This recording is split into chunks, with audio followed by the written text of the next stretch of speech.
Welcome back, YouTube. I want to provide an update for Dogecoin's price action here and show you kind of what we were talking about in the last video, how things are kind of unfolding relatively quickly.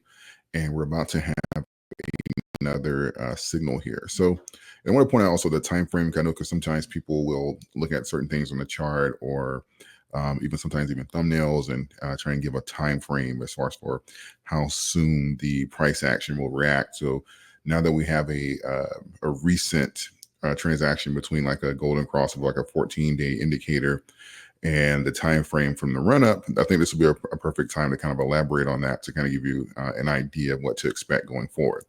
So what I'm speaking on here is this yellow line here is the 14-day. This red line is the 200-day moving average, right? This is the 14-day. So this orange line down here is the 72-day, right? So we had a golden cross here around the 14 and the 72 back on, was this September 26th, right? That was a signal that we're going to have a run to the upside. We did have an upward tick, and then we had a consolidation here, like back to around the 72, and then pretty much kind of hung out around there for like a week or so, and then we had this big run here, but never collapsing the signal here, never having the 14 do like a divergence below the 72 into a death cross, none of that stuff. We just had the initial run up here and then had the consolidation, pretty much like a sideways move until we got this most recent move here up until the 382 level in the Fibonacci. So what we're looking at is the setup here for an even stronger indicator, and I'm speaking on the 14 and the 200-day moving average here. This a stronger golden cross, excuse me. So if we had the 1472, that was this move that we're seeing here, and now we're about to get another one, which is the 14,200, right? And obviously a major signal would be like what we talked about in the last video, something around December, January, we're able to, unless we get some major price action here and get a steeper, a more aggressive climb here from the 72, which would be a golden cross between the 72-day and the 200-day, right? But I want to kind of point out here, when we had this golden cross here between the 14 and the 72, we were having this initial uptick here, but it doesn't necessarily mean that that's going to be the breakout immediately, right? So even if we have, because it looks like we're going to have this cross here sometime within the next day or two, and we're going to talk about this retesting here at around 382, around the 14 cents in a moment. But I just want to let you know that if we have this 14 200-day cross here, it's not an immediate upswing saying that. I'm not saying that it can't either, because it absolutely can, but I'm saying it's not guaranteed to have an immediate upswing here within like the next 48 hours. Like, oh, it's going to be at 16 and run the 22 cents and stuff like that. Keep that in mind. It's not immediate. It's the moving averages are lagging indicators, but they're going to give you an idea of the overall trend that you're on, right? So you're going to know how the coin has been pacing and relative to other indicators here over a set amount of time, which is obviously 1472 and 200 according to this chart. So this is just giving you an idea, saying that, hey, we're getting some stronger indicators here for moves to the upside, right?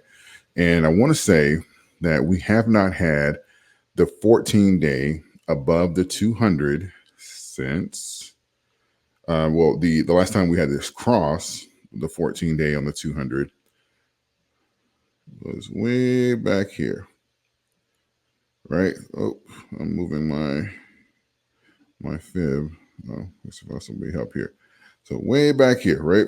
So we're talking, what is this? November 4th, 2023.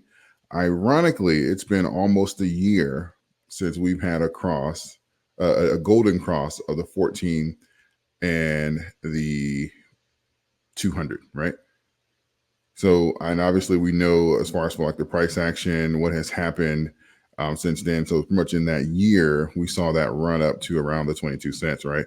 And then we didn't have that consolidation until we had that, what is this? This was back in June, right? So almost a year, a little early, but you guys get the point. Almost a year since we've had a golden cross between the 14 and the 200-day. So, and the beautiful thing about this is this cross is happening at a higher level. So, and typically that's what you want. You want to be able to establish higher highs and lower highs as well, and higher lows as well, so that you're not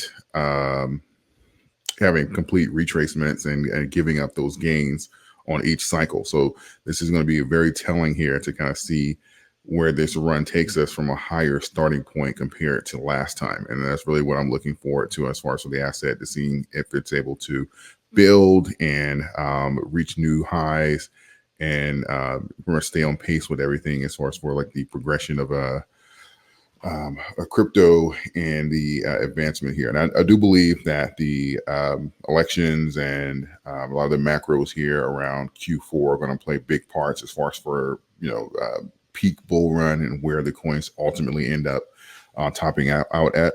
So I know we're a few weeks out from getting some confirmations on that. But overall, I believe that we're in a great position here to chart historically and go into peak bull run and retest some of these highs that we've seen earlier this year and ultimately go higher. I believe we're in a great position for that. So looking at where we are now, which is, and this is not exclusive to Dogecoin, obviously Bitcoin's having a bit of a cool off as well.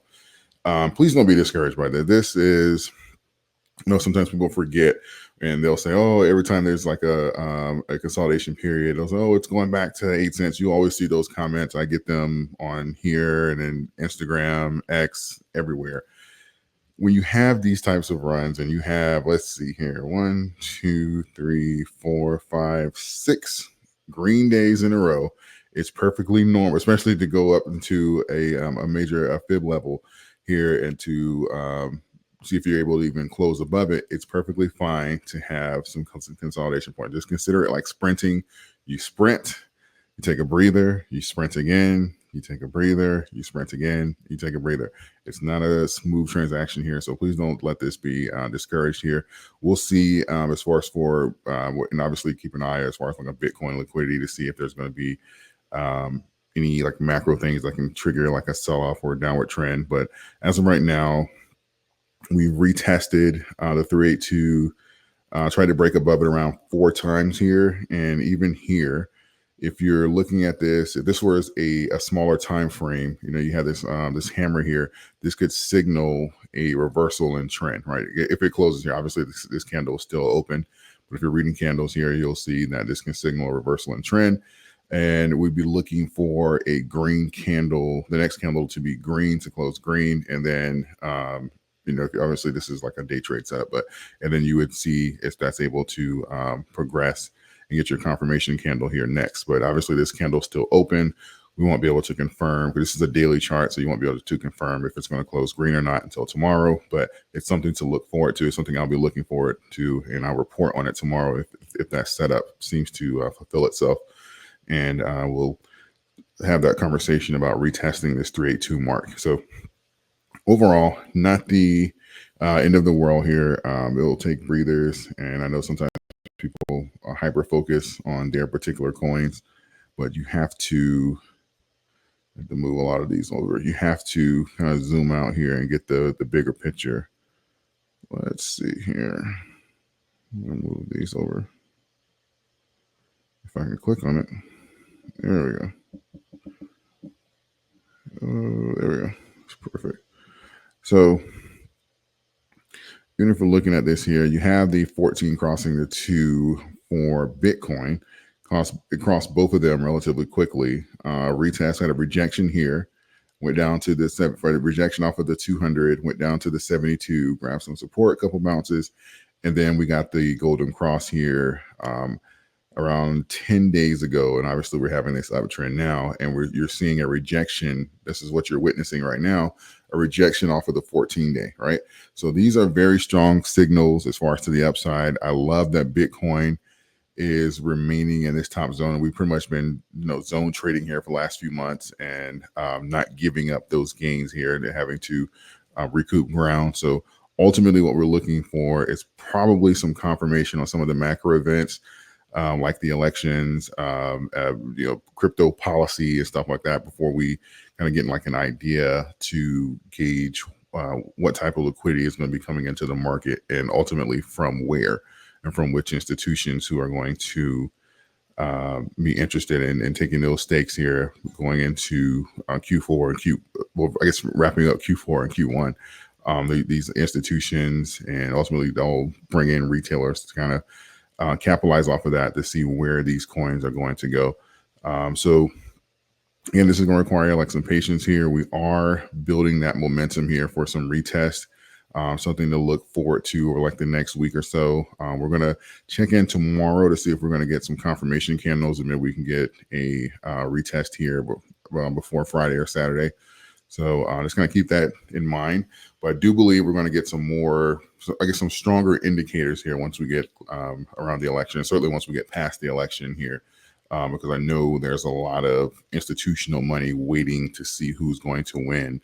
And that's going to be a deciding factor off of the aggressiveness that a lot of these institutions are going to pursue crypto here over the next 4 years. So there is some money on the sidelines waiting. So if you are waiting on peak bull run, or you have an idea of which way that's going to go, you're going to see a lot of movement and volatility coming in because people are going to be taking positions based off of who's projected to win. So just going to keep that in mind here going forward.